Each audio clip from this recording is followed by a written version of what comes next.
इस क्लास में सभी का स्वागत है।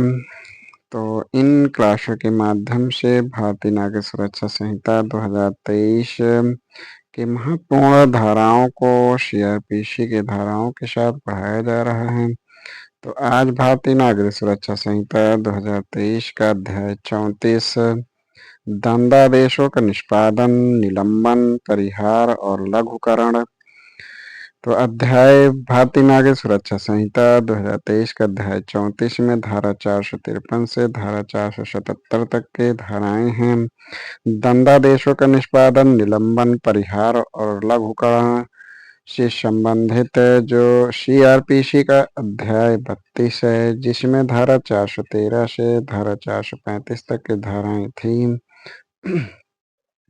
अध्याय 34 का खंड का मृत्यु दंडादेश।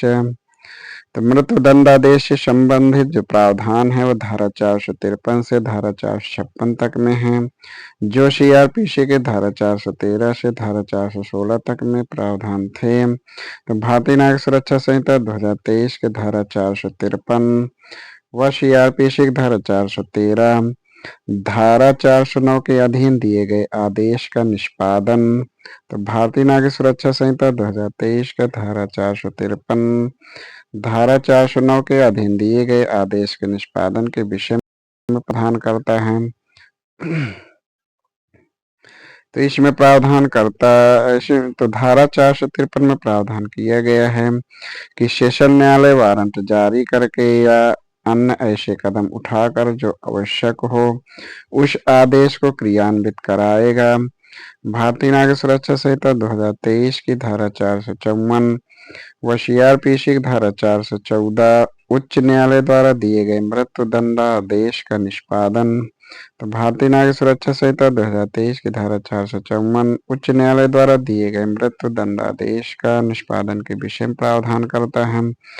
तो धारा 454 प्रावधान किया गया है कि सेशन न्यायालय द्वारा आदेश प्राप्त होने पर वारंट जारी करके दंडादेश का निष्पादन सुनिश्चित कराएगा। भारतीय नागरिक सुरक्षा संहिता 2023 की धारा 455 व सीआरपीसी की धारा 415 उच्चतम न्यायालय को अपील की दशा में मृत्यु दंडादेश के निष्पादन का विलंबित किया जाना। तो भारतीय नागरिक सुरक्षा संहिता 2023 की धारा 455 उच्चतम न्यायालय को अपील की दशा में मृत्यु दंडादेश के निष्पादन का विलंबित किया जाना के विषय में प्रावधान करता है। भारतीय न्याय सुरक्षा संहिता 2023 की धारा 456 व सीआरपीसी की धारा 416 गर्भवती महिला को मृत्युदंड का लघुकरण किया जाना। तो भारतीय न्याय सुरक्षा संहिता 2023 की धारा 456 गर्भवती महिला को मृत्युदंड का लघुकरण किया जाना के विषय में प्रावधान करता है। तो धारा 456 में प्रावधान किया गया है कि उच्च न्यायालय दंडादेश को आजीवन कारावास में लघुकरण कर देगा। भारतीय न्याय सुरक्षा संहिता 2023 के अध्याय 34 का खंड ख कारावास से संबंधित प्रावधान यानी कारावास के विषय में प्रावधान है। तो खंड ख कारावास इस खंड में धारा 457 से धारा 460 तक की धाराएं हैं। ये जो सीआरपीसी की धारा 417 से 420 तक में प्रावधान थे। भारतीय नागरिक सुरक्षा संहिता 2023 का धारा 457 व सीआरपीसी की धारा 417 कारावास का स्थान नियत करने की शक्ति। तो भारतीय नागरिक सुरक्षा संहिता 2023 की धारा 457 कारावास का स्थान नियत करने की शक्ति के विषय में प्रावधान करता है। तो इस धारा के उपधारा 1 में प्रावधान किया गया है कि राज्य सरकार निर्देश दे सकेगी। भारतीय न्याय सुरक्षा संहिता 2023 की धारा 459 व सीआरपीसी की धारा 419 निष्पादन के लिए वारंट का निर्देशन। तो भारतीय नागरिक सुरक्षा संहिता 2023 की धारा 459 निष्पादन के लिए वारंट का निर्देशन के विषय में प्रावधान करती है। तो धारा 459 में प्रावधान किया गया है कि कारावास के दंडादेश के निष्पादन के लिए प्रत्येक वारंट उस कारागार या अन्य स्थान के भारसाधक अधिकारी को निर्देशित होगा।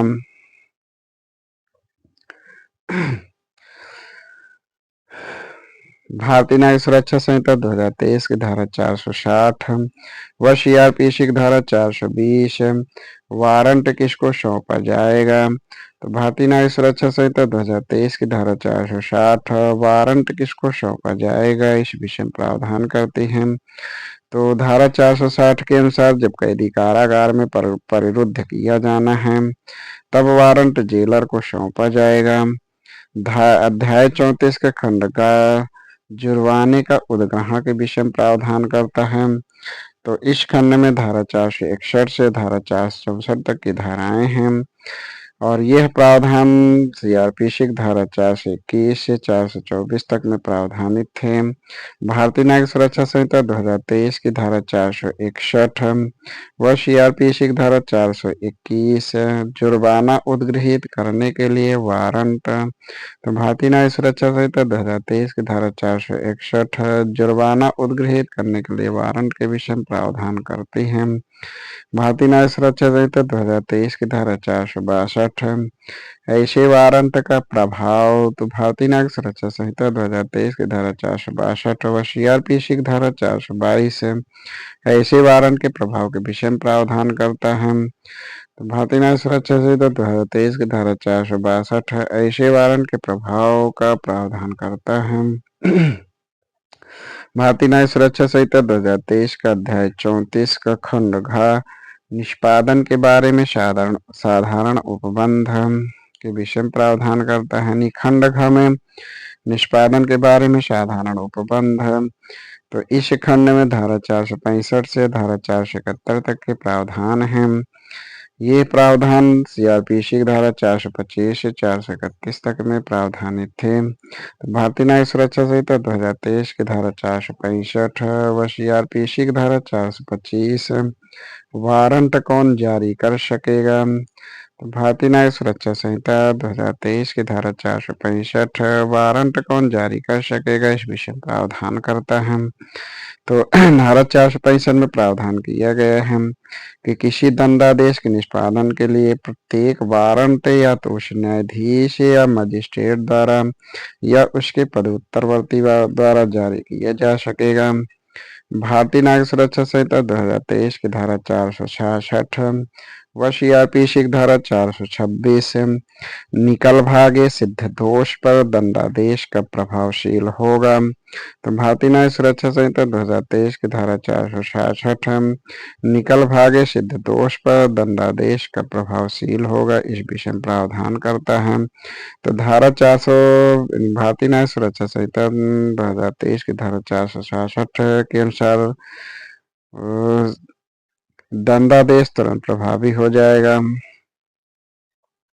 भारतीय नागरिक सुरक्षा संहिता 2023 की धारा 468 व सीआरपीसी की धारा 428 अभियुक्त द्वारा भोगी गई निरोध की अवधि का कारावास के दंडादेश के विरुद्ध मुजरा किया जाना। तो भारतीय नागरिक सुरक्षा संहिता 2023 की धारा 468 अभियुक्त द्वारा भोगी गई निरोध की अवधि का कारावास के दंडादेश के विरुद्ध मुजरा किया जाना के विषय में प्रावधान करता है।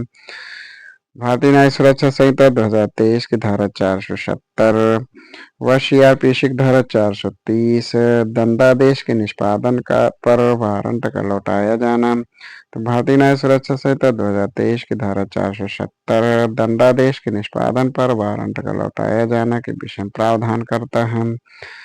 अध्याय 34 का खंड अंगा दंडादेश का निलंबन, परिहार और लघुकरण। तो खंड अंग में दंडादेश के निलंबन, परिहार और लघुकरण के विषय में प्रावधान किया गया है। तो इसके विषय में प्रावधान धारा 472 से धारा 477 तक में है। यह प्रावधान सीआरपीसी के धारा 432 से 435 तक में प्रावधानित था। भारतीय न्याय सुरक्षा संहिता 2023 की धारा 472 यह सीआरपीसी में नहीं था। तो भारतीय न्याय सुरक्षा संहिता 2023 की धारा 472 मृत्यु दंडादेश मामलों में दया याचिका। तो भारतीय न्याय सुरक्षा संहिता 2023 की धारा 472 मृत्यु दंडादेश मामलों में दया याचिका के विषय में प्रावधान किया गया है। तो धारा 472 के उपधारा 1 के खंड 1 में कारागार अधीक्षक द्वारा उच्चतम न्यायालय द्वारा अपील, पुनर्विलोकन या विशेष इजाजत अपील के निरस्त करने के बारे में सूचना देने के या उच्च न्यायालय द्वारा मृत्युदंडादेश की पुष्टि की तारीख के बारे में और उच्चतम न्यायालय में कोई अपील या विशेष इजाजत अपील फाइल करने के लिए अनुज्ञात समय समाप्त हो जाने के बारे में सूचित करने के 30 दिन के भीतर अनुच्छेद 72 के अधीन राष्ट्रपति या 161 के अधीन राज्यपाल के समक्ष दया याचिका फाइल कर सकेगा।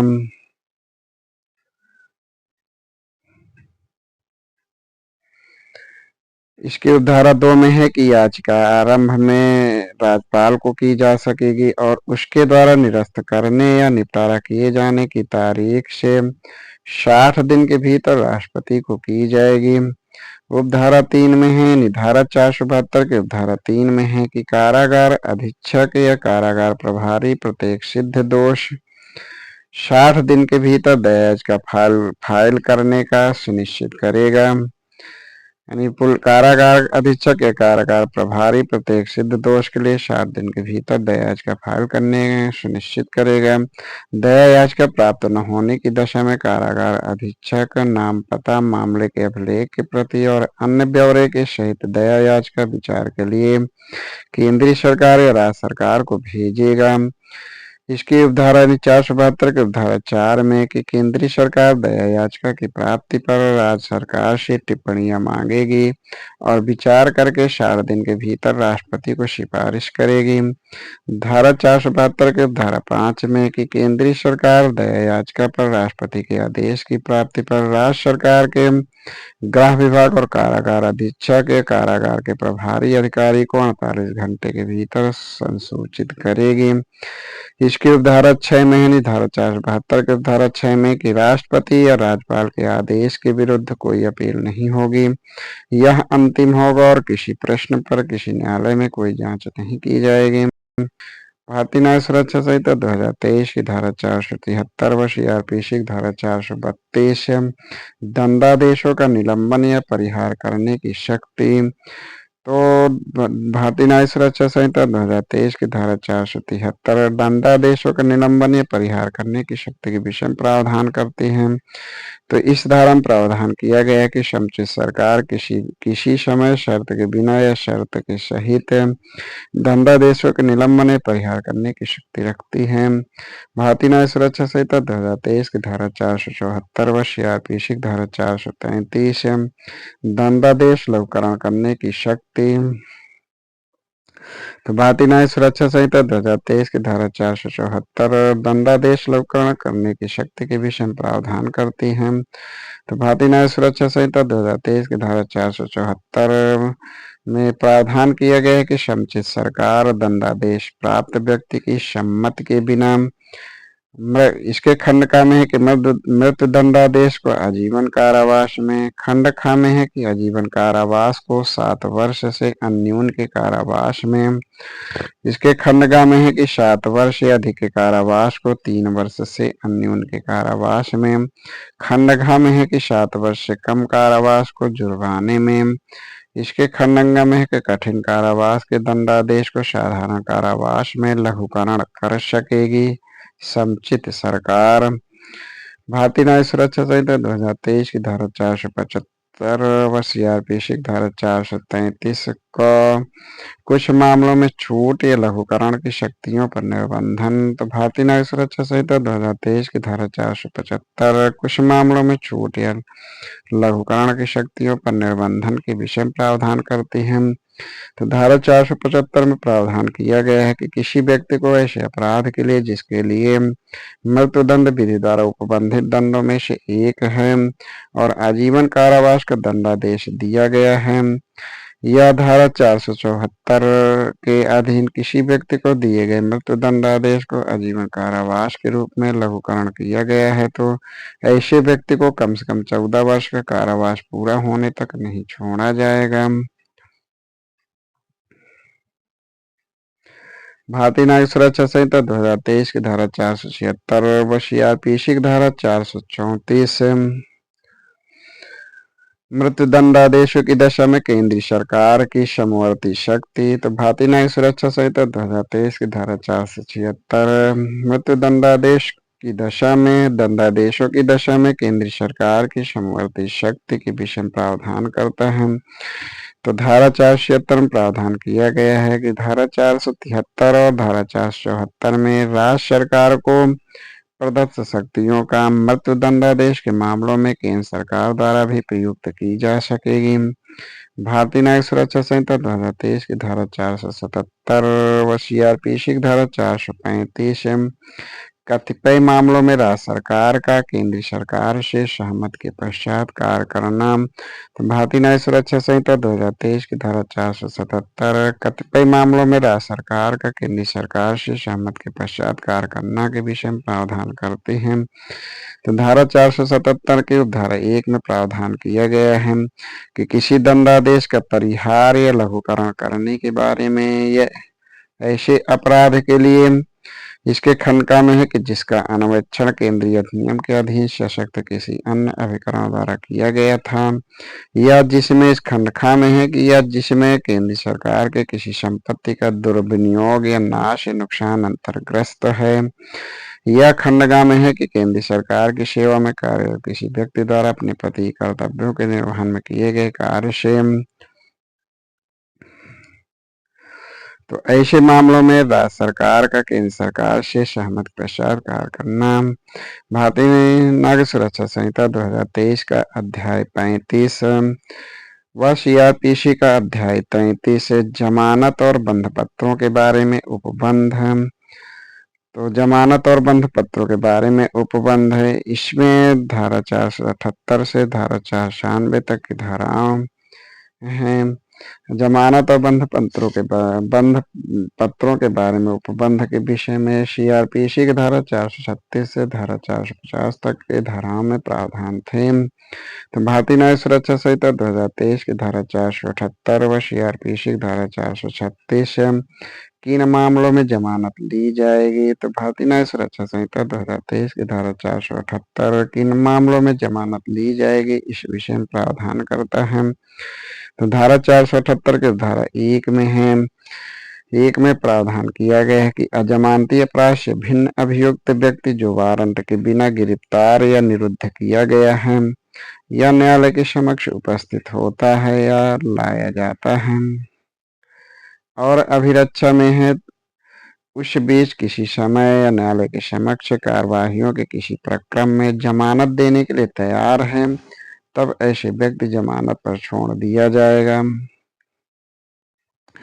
उपधारा 1 में परंतु है कि यदि ऐसा अधिकारी या न्यायालय ठीक समझता है तो जमानत पत्र लेने के बजाय उपस्थिति के लिए बंध पत्र निष्पादित करने पर उन्मोचित कर सकेगा। यदि व्यक्ति निर्धन है और प्रतिभूति देने में असमर्थ है तो उसे उन्मोचित करेगा। इसके स्पष्टीकरण में प्रावधान है कि जब कोई व्यक्ति अपनी गिरफ्तारी की तारीख से एक सप्ताह के भीतर जमानत पत्र देने में असमर्थ है, तब ऐसा अधिकारी या न्यायालय उसे निर्धन मानने के बारे में उपधारणा करने का पर्याप्त आधार होगा। यानी ऐसे न्यायालय या ऐसे अधिकारी या न्यायालय को उसके निर्धन मानने के बारे में उपधारणा करने का पर्याप्त आधार होगा। भारतीय न्याय सुरक्षा संहिता 2023 की धारा 479 व सीआरपीसी की धारा 436 को अधिकतम अवधि जिसके लिए विचाराधीन कैदी निरुद्ध किया जा सकता है। तो भारतीय न्याय सुरक्षा संहिता 2023 की धारा 479 अधिकतम अवधि जिसके लिए विचाराधीन कैदी निरुद्ध किया जा सकता है। तो धारा 479 के धारा 1 में प्रावधान किया गया है कि यदि अपराध मृत्युदंड या जीवन कारावास से दंडनीय नहीं है तो कोई व्यक्ति अन्वेषण जांच या विचारण की अवधि के दौरान उस अपराध के लिए उपबंधित कारावास की अधिकतम अवधि के आधे से अधिक का निरोध भोग चुका है तो वह जमानत पर छोड़ दिया जाएगा। इसके उपधारा 1 में परंतु है कि परंतु ऐसा व्यक्ति प्रथम बार का अपराधी है यदि उस अपराध के लिए निर्दिष्ट कारावास की अधिकतम अवधि की 1/3 विस्तारित अवधि तक निरोध में रह चुका है तो बंध पत्र पर छोड़ दिया जाएगा। इसमें इसमें परंतु है कि परंतु लोक अभियोजक को सुनवाई का अवसर देने के पश्चात ही छोड़ा जाएगा। भारतीय न्याय से धारा 479 की धारा 3 में है कि जमानत पर छोड़ने के लिए जेल का अधीक्षक जहां अभियुक्त व्यक्ति निरुद्ध है तुरंत लिखित में आवेदन करेगा। भारतीय न्यायिक सुरक्षा संहिता 2023 की धारा 480 व सीआरपीसी की धारा 437 जमानती अपराध की दशा में कब जमानत ली जा सकेगी, तो भारतीय न्यायिक सुरक्षा संहिता 2023 की धारा 480 जमानती अपराध की दशा में कब जमानत ली जा सकेगी इस विषय में प्रावधान करता है। तो धारा 480 को धारा 1 में प्रावधान करता है कि ऐसा व्यक्ति जमानत पर नहीं छोड़ा जाएगा, निश्चिंत जमानत पर नहीं छोड़ा जाएगा। तो इसके खंड 1 में है कि ऐसे व्यक्ति पर मृत्यु या जीवन कारावास से दंडनीय अपराध का दोषी होने का विश्वास करने के लिए उचित आधार प्रतीत होते हैं। खंड 2 में एक ऐसा अपराध संज्ञेय है और ऐसा व्यक्ति मृत्यु, आजीवन कारावास, 7 वर्ष या उससे अधिक के कारावास दंडनीय अपराध के लिए पहले दोष सिद्ध किया गया है, या 3 वर्ष या उससे अधिक के किंतु 7 वर्ष या अधिक के कारावास दंडनीय किसी संज्ञेय अपराध के लिए 2 या अधिक अवसरों पर पहले दोष सिद्ध किया गया है। इसमें परंतु न्यायालय उपरोक्त निर्दिष्ट व्यक्ति को जमानत पर छोड़ देगा यदि ऐसा व्यक्ति शिशु या कोई महिला या कोई रोगी या विकलांग व्यक्ति है या अन्य विशेष कारणों से करना न्यायोचित हो। इसके दूसरे परंतु जमानत मंजूर करने से इंकार करने के लिए पर्याप्त आधार नहीं होगा कि अभियुक्त की आवश्यकता अन्वेषण में साक्षी द्वारा पहचाने जाने के लिए या प्रथम 15 दिन से अधिक पुलिस की अभिरक्षा के लिए हो सकते हैं। परंतु कोई व्यक्ति जो मृत्यु, आजीवन कारावास, 7 वर्ष से अधिक के कारावास दंडनीय अपराध में लोक अभियोजक को सुनवाई का अवसर दिए बिना जमानत पर नहीं छोड़ा जाएगा।